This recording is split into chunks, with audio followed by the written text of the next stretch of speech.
اور ہوا یہی ہے کہ باجوڑ میں صوفی محمد اور تحریک طالبان پاکستان کی لڑائی بھی ہوئی ہے اسی بات کے اوپر، کیونکہ تحریک طالبان پاکستان صوفی محمد سے ناراض ہیں اس بات پر کہ اس ایگریمنٹ کے نتیجے میں تحریک طالبان پاکستان کو سوات ویلی خالی کرنی پڑے گی. They have to leave Swat valley. تو یہ اسٹرینتھ ہے گورنمنٹ کی یا اسٹرینتھ ہے ملیٹنٹس کی؟ گورنمنٹ کی اسٹرینتھ ہے، لیکن یہاں پر مولانا صوفی محمد کی سر کتنی سے تحریک طالبان کے حوالے سے؟ دیکھیے تحریک طالبان کو تو یہ روک سکتے ہیں کیونکہ دونوں ملیٹنٹس ہیں، دونوں گروپس ہیں وہاں پہ، لیکن صوفی محمد اسٹیٹ اور ریاست کے خلاف اس وقت جنگ نہیں کر رہے ہیں. ماضی میں انہوں نے کی تھی، اب نہیں کر رہے ہیں. Right now he is behaving very well. تو اس لحاظ سے ہی از آن آور سائڈ، اور اس نے ملیٹنٹس کو، تحریک طالبان کو نکالا ہے یہاں سے. اور صوفی محمد اپنے ہی لوگوں کے خلاف خود کش حملے تو نہیں کر رہا ہے، نہ باربر شاپ سے حملے کر رہا ہے، سیکورٹی فورسز پہ حملے کر رہا ہے. Try to understand it was a battle area. اس میں ہم ایک پیس لانے کی کوشش کر رہے ہیں. یہ بیٹل کنڈیشنز ہیں، وار کنڈیشنز ہیں، اس کے اندر بہت سے کنسیشنز دینے بھی. عدل کے حوالے سے ایک سوال اور جنم لیتا ہے. ابھی صوفی محمد صاحب کا جو ایک بہت بڑا جلسہ ہوا، انہوں نے کہا کہ جناب یہ جو سپریم کورٹ ہے اور یہ جو ہائی کورٹ ہے یہ غیر شرعی ہے. ٹھیک ہے، ایٹ دا سیم ٹائم یہ بھی کہا جاتا ہے کہ جناب گورنمنٹ یہ اس بات کو اسٹیبلش کرنے کی کوشش کرتی ہے کہ یہ جتنے بھی شرعی عدالتیں ہیں یہ پشاور ہائی کورٹ کے ماتحت ہوں گی. یہ کنفیوژن کیا ہے؟ دیکھیے ہم آپ کو پورا ایکسپلین کرتے ہیں. یہ بتائیے یہ شریعت نافذ ہوگی اس کا مطلب کیا ہے؟ لوگ سمجھ رہے ہیں کہ وہاں صوفی محمد قاضی اپوائنٹ کرے گا، ملا فضل اللہ قاضی اپوائنٹ کرے گا. دیٹ از ربش. وہ کہتے ہیں نیک صورت نیک سیرت لوگوں کی، ہمیں اس طرح کی ہونے چاہیے. ایسی کوئی چیز نہیں ہوگی. دیکھیے ہو کیا رہا ہے کہ جو نظام عدل آرڈیننس سائن ہوا ہے اس کے مطابق سرکاری طور پر ریاست ایک تحصیل لیول پر قاضی اپوائنٹ کرے گی.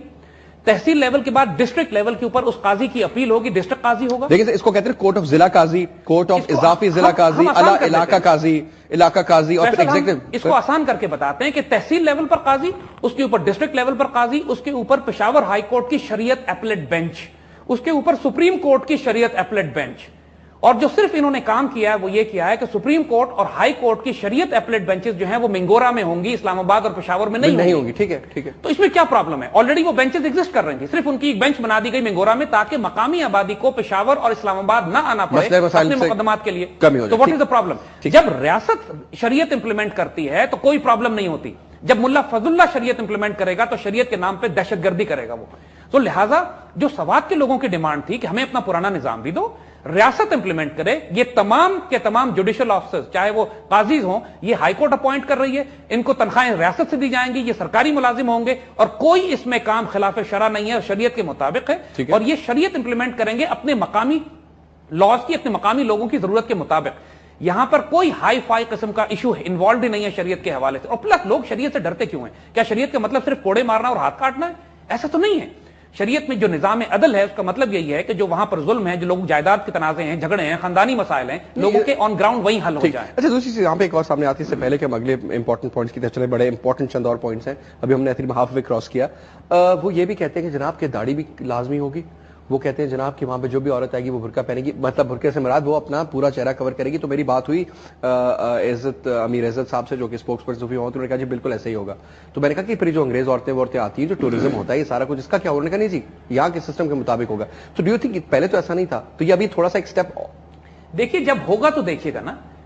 یہ کلیم کیسا ہوگا؟ دیکھیے ان کا کلیم جو مرضی کرنے دیں، امپلیمنٹ وہ ہو رہا ہے جو ریاست چاہ رہی ہے. طالبان کی مرضی نہیں چل رہی وہاں پہ، یہ بات ذہن میں رکھیے گا. سارے قاضی ریاست کے اپوائنٹڈ ہیں، اور وہاں پر اگر مقامی آبادی خوش ہے اس بات سے، اپنے قاضیوں سے خوش ہے، ریاست امپلیمنٹ کر رہی ہے شریعت کو، ان کو بولنے دیں جو وہ بول رہے ہیں. Let's see what happens. دیکھیے ایک آپ اس کل کو پھر جھگڑے جنم لے سکتے ہیں. جھگڑے تو ہوں گے. جھگڑے اس لیے ہوں گے کہ یہ ملیٹنٹ جو فساد کر رہے تھے، جن کو شکست اٹھانی پڑی اس معاہدے کے نتیجے میں، یہ راضی نہیں ہے. یہ پرابلم کریٹ کر رہے ہیں. یہ چاہتے ہیں کہ ڈیل ٹوٹ جائے کسی طرح.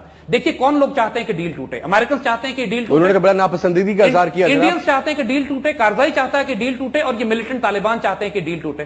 اگر یہ ہمارے دشمن چاہتے ہیں کہ ڈیل ٹوٹے تو یار اس ڈیل کو سلامت رکھنا پھر ہماری نیشنل سیکورٹی رسپانسبلٹی بن جاتی ہے. ابھی قائم رکھیں اس کو. ابھی ہم نے سوات میں فساد نہیں کرنا ہے. For the time being, we need peace. Later on, strategy, plan B الگ ہوگا. زید صاحب اجازت ایک اور اگر اجازت دیں آپ کو یہاں پہ بریک لے لیں جناب. بریک لیتے ہیں، واپس آتے ہیں اور گفتگو کو جاری رکھیں گے. جی